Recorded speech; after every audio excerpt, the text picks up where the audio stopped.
일렉트릭 유니버스 일부 전선.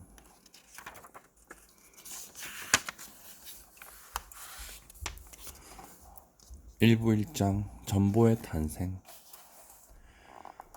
멀리 변경 지역인 뉴욕주 출신의 조시프 헨리는 훤칠하게 키가 크고 마른 미국인이었다. 그는 30살이 되기도 전에 이미 여러 직업을 전전했다. 자벽부 일은 너무 지루해서 그만두었고, 건축 일은 급료가 너무 적어서, 금속 가공 일은 너무 더워서 관두었다. 다음으로 하게 된 탐험 암레인 일이 가장 잠담했는데, 어쩌다 보니 한겨울에 몇 달씩 캐나다 국경 근처 숲을 헤매며 탐사대를 이끄는 역할을 맡게 된 것이다. 1826년 그가 기적적으로 동상 하나 걸리지 않는 온전한 몸으로 탐사에서 돌아와 보니 고향 알바니의 한 학교에 자리가 났다는 소식이 들렸다. 봉급은 적었고 신참이다 보니 다른 과목들 외에 초급 수학까지 전담해야 하는 조건이었지만 최소한 교師라는 따뜻할 게 분명했다. 그는 주저없이 새 직업을 낚아챘다. 그는 수십 명의 농촌 소년들을 얌전하게 만들어야 하는 처지가 되었다. 침뱉기와 연필 싸움에 통달한 소년들이었다. 그렇지만 그는 아이들을 즐겁게 하는 방법을 잘 알았다. 소년들은 뭔가 만들어 보는 것을 좋아한다. 큰 것일수록 좋다. 그는 아이들이 정말이지 큰 것을 만들 수 있게 해주기로 했다. 헨리는 전기라는 최신의 영역에서 착상을 얻어보는 게 좋겠다고 생각했다. 오랫동안 그는 전기에 흥미를 느껴왔으며 혼자서 되는 대로나마 공부해왔기 때문이다. 전기라는 용어는 정전기에서 발생하는 작은 불꽃들로부터 필라델피아의 유명한 인쇄업자 벤저민 프랭클린이 연구한 것으로 잘 알려진 거대한 번개에 이르기까지 광범위한 현상들을 가리켰다.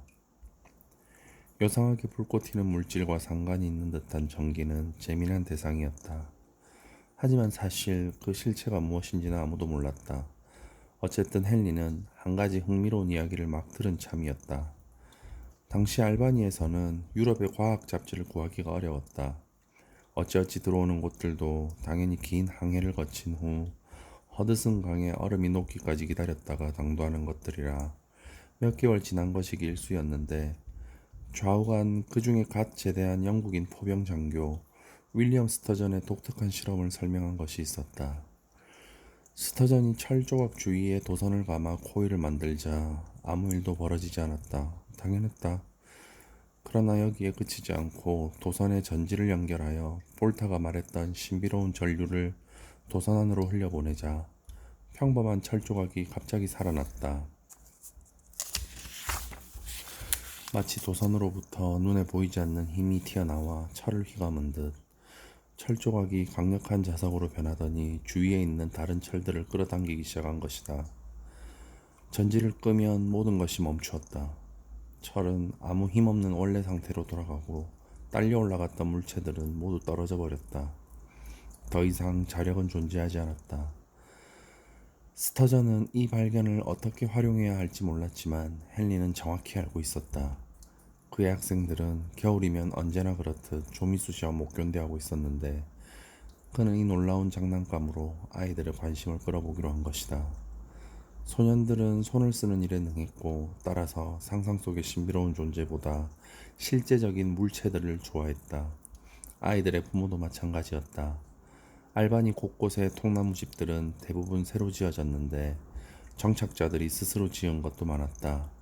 헨리가 정말로 커다란 전자석을 만들 수 있다면 모두가 그의 편이 될 것이었다. 장치 전체를 가동할 볼타식 전지를 만드는 일은 그다지 어렵지 않았다. 근처에서든 동쪽의 큰 항구들에서든 광석이라면 얼마든지 구할 수 있었다. 손이 빠른 헨리는 1827년에 벌써 스터전의 작업을 재현해내어 4kg을 들어올리는 전자석을 만들었다. 학생들은 철 덩어리 둘레에 코일을 더 감았다. 전지의 스위치가 올려졌다. 도선으로 휘감긴 철 덩어리는 이제 9kg도 넘게 들어올렸다. 헨리는 멈추지 않고 코일을 더 감았다. 마침내 도선들이 너무 빽빽하게 서로 맞다 쩔꺼덕거리기 시작하자 그는 아내에게 속치마를 조각조각 잘라달라고 하여 구리선을 절연하는 데 사용했다. 그러자 한층 더 빡빡하게 선을 감을 수 있었다. 1830년 미국 국경의 한 변방 마을에서 그는 342kg의 무게를 들어 올릴 수 있는 자그마한 전자석을 만들어내는 데 성공했다. 학생들은 이 발명품을 사랑했다. 경이로운 물건을 구경하라며 아직 농장에서 일하는 자기네 친구들을 불러 모았을 것이 틀림없다. 헨리 역시 자랑스러웠다. 하지만 진짜 이유는 따로 있었다.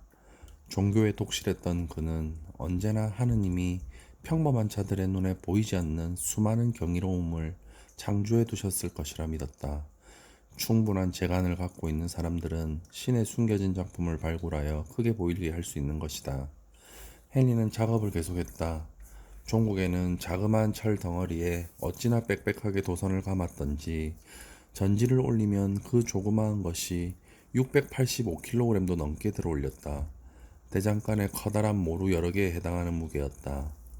많은 사람들이 볼 수 있도록 그는 장치 전체를 튼튼한 비계 위로 올렸다.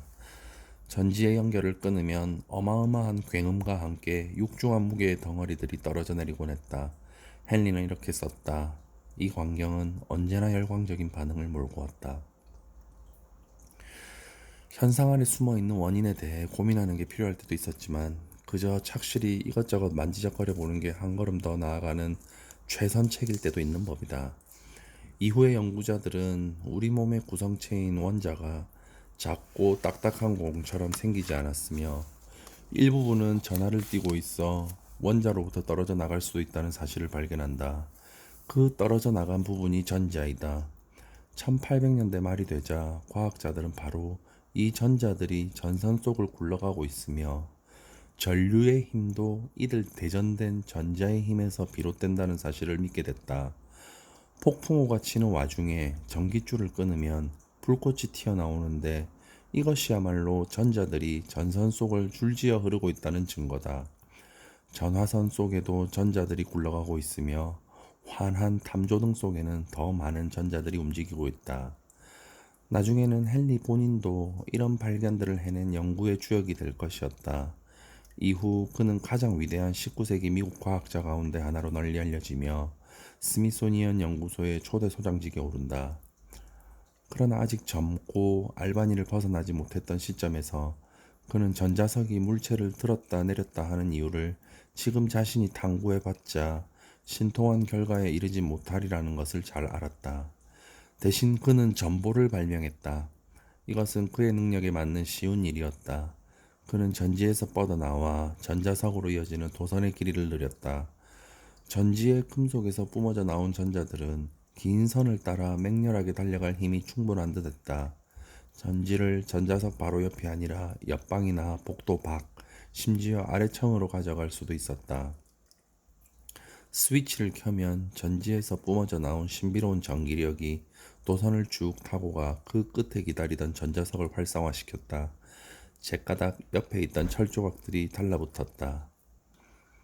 알파벳의 문자 하나를 보낼 때마다 커다란 금속 조각을 들었다 내렸다 해야 한다면 그 얼마나 육중한 전보가 되겠는가 해서 헨리는 매우 작은 전자석을 쓰기로 했다. 영국인 장교가 처음 만든 것보다도 얇은 전자석이었다. 그 옆에는 딸깍거리는 캐스터네츠처럼 생긴 조그마한 물체를 두었다. 작은 금속 혀인셈이었다. 전지를 켜면 전류가 선을 타고 가서 전자석을 가동시켰고 자석은 캐스터네츠를 끌어당겼다. 딸깍하고 소리가 났다. 전지를 끄면 전자석에 힘이 없어진다. 캐스터네츠가 제자리로 돌아가면서 다시 딸깍 소리를 냈다. 헨리는 딸깍 소리를 여러 가지 조합으로 구성하여 각기 서로 다른 알파벳을 뜻하도록 정한다면 쉽게 교신할 수 있다는 걸 깨달았다. 고대로부터 금속에 잠자고 있던 전기력이 바야흐로 밖으로 나와 딸깍 소리를 낸 것이다. 알바니의 학생들은 새로운 발명품을 무척 좋아했다. 캐스터네츠를 떼어내고 대신 종 울리는 장치를 달자 더 좋아했다. 한 아이가 전지를 켰다 끄면 옆 교실이나 아래층에 있는 친구들도 아이의 손놀림만큼 빠르게 울리는 짧은 종소리를 들을 수 있었다. 이 시점에 파니한 성격의 한 인물이 등장한다. 전기의 발견을 어떻게 활용해야 하는가에 대해 독창적인 견해를 가진 사람이었다. 그 사람 세뮤얼 모스는 필립스 아카데미와 예일 대학에서 순수 미술을 공부한 뒤 런던으로 건너가 부모가 주는 돈에 기대어 살고 있는 20대 초반 청년이었다. 예민한 예술 전공자의 전형이었던 듯한 그가 본가에 보낸 편지들 중 하나를 보면 그가 집에 돈을 청하는 까닭은 모델의 얼굴을 그대로 본다는 초상화 작업이 잘 되지 않아서가 아니라 정말 솔직하게 고백하건대 자신의 재능이 고상한 영국인들마저 받아들이기 어려울 정도로 특출하기 때문이라는 것이다. 인류 초상화가 되는 것 이상의 목표가 없었다면 그는 어머니에게 이렇게 썼다. 애초에 저는 전혀 다른 직업을 택했을 것입니다. 저는 15세기의 영광을 되살려내는 위대한 인물 가운데 하나가 되겠다는 야심을 갖고 있습니다. 라파엘, 미켈란젤로, 티치아노와 천재성을 견주려는 것입니다. 하지만 실상 점잖은 태도 뒤에 모스는 미쳐 있었다. 정통 칼뱅교바인 아버지의 가르침을 받은 그는 비밀스러운 음모들 때문에 미국이 파괴되고 있다고 믿었다. 미국에 돌아와서도 생계를 유지할 길이 막막하자 모스는 아버지의 발상을 취한 뒤 더 밀어붙이기로 했다. 미국을 공격하는 끔찍한 세력들 또는 재능 있는 예술가들이 마땅히 누려야 할 상업적 성공을 가로막는 자들을 식별할 수 있는 건 오직 그 자신뿐이었다. 흑인, 유태인, 기타 해로운 족속들도 문제지만 그 배후에는 가톨릭 신자들이 있고 또 그 뒤에는 아일랜드 수녀원들의 총을 보관해 두고 미국 전역으로 퍼져나가 임무를 수행하려는 비밀스런 제수이트 무장 교도들이 있으며 또 이 무들을 오스트리아 황제가 통제하고 있다는 것이다. 자신의 잔단지가 주목받지 못하자 그는 이 역시도 음모가 존재하는 증거라고 여겼다. 그래서 1836년에 모스는 뉴욕시장에 출마하기까지 하는데 공공연히 내세운 공약은 가톨릭 교도들을 처단하겠다는 것이었다. 우리를 위협하는 크나큰 악의 세력에 저항해야 합니다. 그는 이렇게 썼다. 당신이 위험에 처해 있다는 현실을 직시하지 않겠습니까? 깨어나시오. 깨어나시오. 당신들에게 간청하노니 각자 맡은 임무로 나서시오. 물론 그는 떨어졌다. 부르퉁해진 그는 높은 건물에 쿡 들어박혀 지어진 지 얼마 되지 않은 뉴욕 대학을 굽어보며 대체 무슨 일을 하면 좋을까 궁리했다. 제수이트 교도들은 보이지 않는 힘을 통해 미국을 조정하고 있었다. 모스와 선량한 미국인들도 비슷한 방법을 찾아 반격해야 했다. 어디로 뻗어가면서 전기의 속도로 빠르게 정보를 전하는 방법이 있다면 얼마나 좋을까. 운 좋게도 그는 얼마 전에 런던에서 미국으로 오는 뱃속에서 어떤 승객의 대화를 들었는데 전기를 어떤 식으로 활용하면 장거리 교신을 할 수 있다는 것이었다. 이미 잘 알려진 방법이었다. 조지프 헨리는 그때쯤에는 뉴저지 대학에서 교편을 잡고 있었고 그의 작업들이 일부 출판되기도 했다. 유럽에서도 비슷한 시도들이 있었다. 가령 영국의 찰스 휘트스톤과 윌리엄 쿡은 런던의 유스톤 기차역에서 기묘하게 생긴 둥근 빌딩 모양의 캠덴 차고지까지 약 1.6km가 넘는 거리를 전선으로 이었다. 유스턴 쪽 전선의 끝에 전지를 연결하자 캠덴에 있는 전자석이 가동됐다. 지역 주민들은 굉장히 좋아했다. 이제껏 기차가 도착하고 떠나는 것을 알리기 위해 사용되던 요란한 호각 소리와 귀가 먹먹하게 시끄러운 북소리를 한 줄의 전보선이 대신했기 때문이다. 모스는 여전히 뉴욕에 은둔하며 스스로 전보를 만들어 가동하고자 무진했었으나 좌절한 채 포기하고 말았다. 예술적 재능 못지않게 기술적 손재주도 부족했던 것이다. 그는 더 쉬운 방법이 있으리라 확신했다. 그래서 이 신비로운 전기적 물질의 작동 방식에 정통하고 그것을 자신에게 설명해 줄 수 있는 사람에게 도움을 받기로 결정했다. 이런 과정 끝에 아마도 1838년의 어느 봄날이었으리라 추정되는 때에 조지프 헨리는 놀라울 정도로 열정에 사로잡힌 한 전직 화가를 자신의 프린스턴 연구실 문 앞에서 맞이하게 되었다. 헨리는 프린스턴에서도 알바니에서처럼 평탄하게 지내고 있었다. 학생들은 그를 좋아했다. 이 즈음에 그는 전보선을 프린스턴 대학 구내에서 1.6km 넘게 연장하는 데 성공했고 학생들이 정기적으로 그의 일을 도왔다. 평소 헨리는 특허권 때문에 유럽이 뒤처지고 있다는 주장을 종종 피력했다. 그는 모스에게 전지와 전자석과 전산뭉치 등 자신의 기구가 어떻게 작동하는지 즐거운 마음으로 설명해 주었다. 젊고 발전하는 국가인 미국의 모든 선량한 시민은 자신의 지식을 다른 이와 나누는 것이 옳다고 바람직하다. 헨리는 그렇게 믿었다. 프린스턴 방문을 마친 문스는 최소한 한 명의 선량한 시민의 입장에서 최선의 길이 무엇인지 깨달았다. 그는 가능한 것이라면 뭐든지 특허를 따두는 데 신경을 쓰는 사람이었다. 화가였을 때는 실용적이지도 않은 대리석 조각 기구에 매달리기도 했다. 그는 헨리에게서 얻은 정보뿐 아니라 유럽의 연구 자료를 읽어 알게 된 기술들까지 특허를 신청해버렸다. 간단한 신호 체계를 전보에 사용한다는 아이디어는 이미 놀랄 만큼 넓게 퍼져 있었다. 위대한 독일 수학자 카를 프리드리히 가우스는 1933년 괴팅겐 대학 안에다 전보선을 설치했는데 전자석이 바늘을 왼쪽이나 오른쪽으로 끌어당기도록 만들었다. 바늘이 오른쪽으로 넘어가면 가령 E라는 알파벳을 뜻한다. 왼쪽으로 넘어가면 A다. 오른쪽으로 두 번 넘어가면 I를 의미하고 기타 여러 가지 방식으로 왼쪽과 오른쪽을 조합하여 제일 드물게 등장하는 X나 Z까지 모든 알파벳들을 뜻할 수 있었다. 다른 연구자들도 곧 비슷한 신호 체계를 생각해냈다. 간단한 신호는 제일 흔한 글자를, 복잡한 신호는 흔하지 않은 글자를 뜻하는 것이 상식적이기 때문이다. 어떤 글자가 가장 흔한지 알려면 인쇄소에 찾아가 보기만 하면 되었다. 식자공들은 알파벳 E가 새겨진 활자판을 여러 상자로 잔뜩 쌓아두었는데 가장 자주 사용되기 때문이었다. 쓸 일이 거의 없는 Q, X나 Z 등의 활자는 조금만 갖고 있었다. 여러 해가 지나고 의회 핵심 인물들의 적절한 지원을 받은 덕에 모스는 정부로부터 충분한 재원을 확보할 수 있었다. 그는 이제 자신의 전보기기의 전신이 되는 크고 잘 작동하는 기계를 만들었다. 1844년 워싱턴과 볼티모어를 잇는 첫 번째 상업 전보선이 개통된 후 일주일간 유료 통화로 벌어들인 돈은 13.5센트에 불과했다. 그러나 다음 해 확장된 전신선은 매주 $100가 넘는 돈을 걷어들였고 10년도 지나지 않아 모스는 북아메리카에서 가장 부유한 사람 가운데 하나가 되었다. 그가 다른 이의 발상을 상당 부분 도둑질했다는 사실이 문제가 되었을까? 전보는 영국과 독일에서 이미 가동되고 있었고 미국에서도 다른 발명가들이 바짝 뒤를 쫓고 있었다.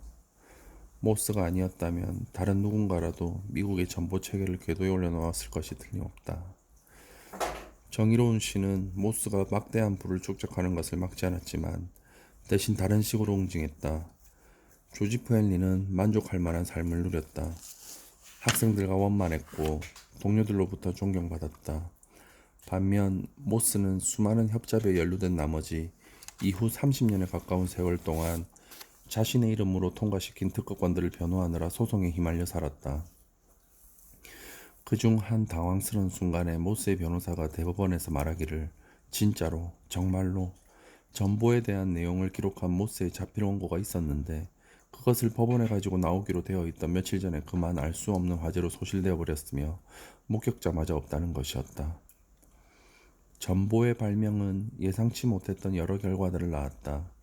전보가 생기기 전 두 도시 사이의 소식을 전하던 마부는 무게가 450kg도 넘게 나갈 동물을 바위와 바퀴 자국 깊은 진흙투성이 길과 때때로 쓰러져 있는 나뭇가지 위로 몰아야만 했다. 인간과 동물이 먹을 상당한 양의 음식뿐 아니라 안장, 마구간, 편자 등 부피가 큰 기술들이 동원됐다.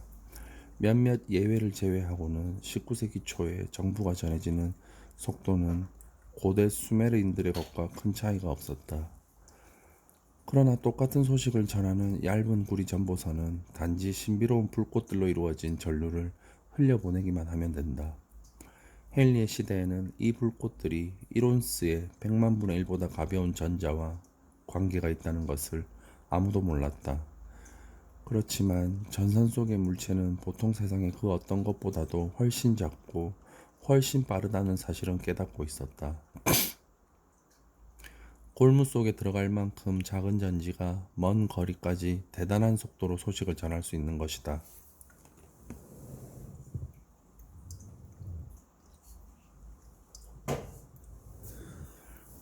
세상은 바뀌었다. 이제 금융가 소식이 순식간에 도시들 사이에 전해졌고 내부자 거래의 가능성이 높아지면서 새로운 형태의 기업이 등장했다. 멀리 떨어진 도시의 사무실끼리도 쉽게 연결되었다. 철도망도 더욱 복잡해졌다. 철로를 따라 가설된 전보선을 통해 기차의 출발과 도착 시각은 전국적으로 기준 시각에 맞춰 관리되었다. 심리적인 변화도 일어났다. 전기가 널리 보급되기 전에 시간이란 국지적이고 변화 가능하며 개인적인 개념이었다.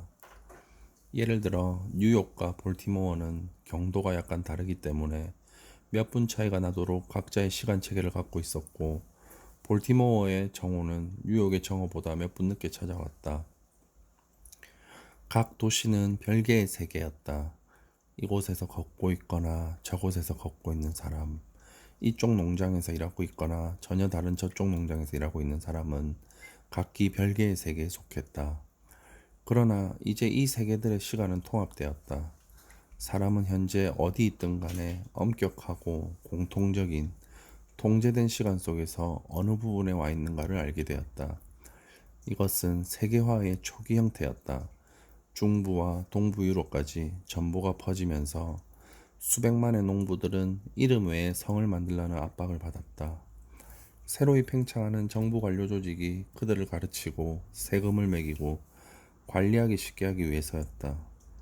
과거에 대규모 군대를 빠르게 동원한다는 것은 나폴레옹 같은 불세출의 천재 아니면 혁명에 나선 시민들의 순간적 열광에 의해서만 가능했다.